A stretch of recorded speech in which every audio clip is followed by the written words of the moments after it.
Relocating. By volunteering for an complete eradication remains paramount to the safety of our Forthcoming worldwide unification can we build a better tomorrow. More gene therapy clinics opening throughout the world. Thousands of refugees continue to migrate into the city centers. As we welcome these new inhabitants to our cities, we are thankful to the Advent administration for their continued compassion.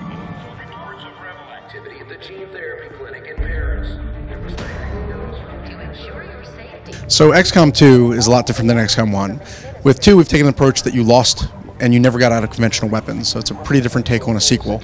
And from there, everything grows. The aliens have now taken over the planet and have created these cities that are beacons for humans to move into and are living peacefully with the humans. And you are XCOM, who's been underground for many years and are now coming back to reclaim the Earth. There's a ton of new mechanics. In the demo that we're showing, you start in squad concealment, and it's a totally new mechanic where you basically can move, and as long as you stay unseen, you can get the jump, and you can set up things like double Overwatch and crazy things that allow you to get an ambush on the aliens, and plays really well with the guerrilla feel of the game. That sounds super cool. Also, classes. We got any new classes to play as?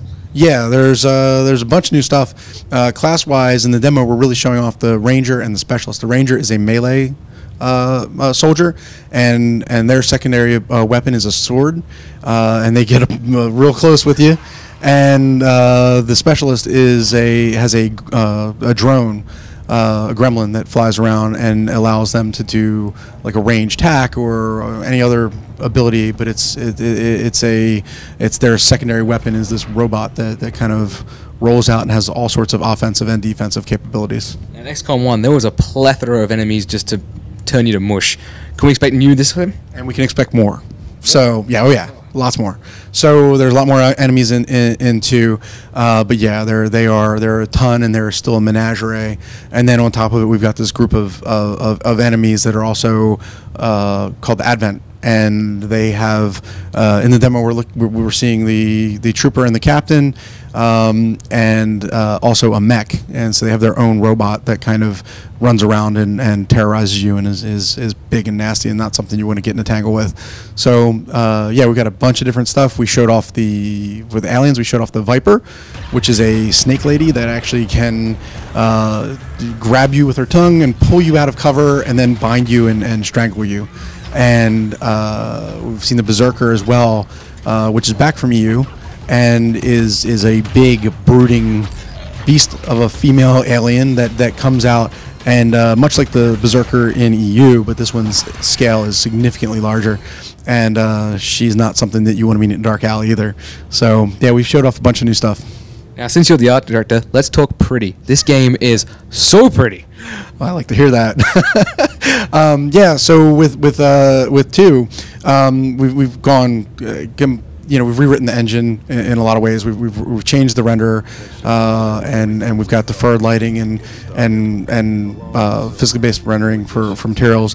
And so like you can really get difference in material surfaces and stuff. So things that are leather look like leather, and things that are fabric feel like fabric, and things that are slick plastic or glass feel like slick plastic and glass.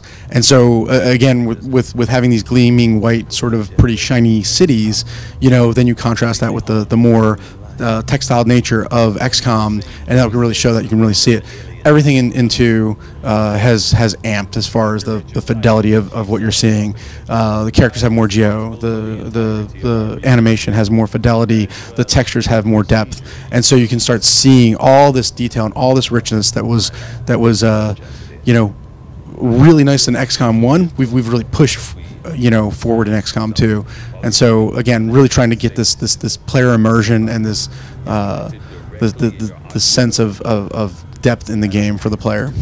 XCOM 1 was a game that really liked to kick your ass. Can we expect that same kind of difficulty and permadeath state again this time? Oh yeah, that doesn't change. The one cool thing though, we have soldier carry, so you can actually carry out wounded soldiers, so you don't have to leave them on the battlefield.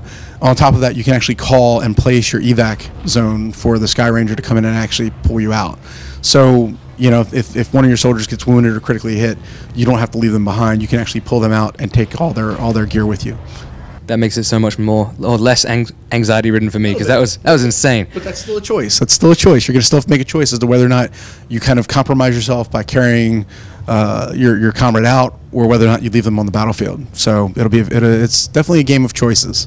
One of the other things I really liked was base building. Can we expect that again? Oh, sure. Yeah, there's definitely a lot of base building. We're going to get more into the strategy later as we start talking about the game, but your base now is a flying reconfigured UFO. And so, you now move around the world, and you're not in one place. And so it's a very different experience. Your ship, the Avenger, is paying homage to the original game, which one of the ships was called the Avenger, and that's where your home is now.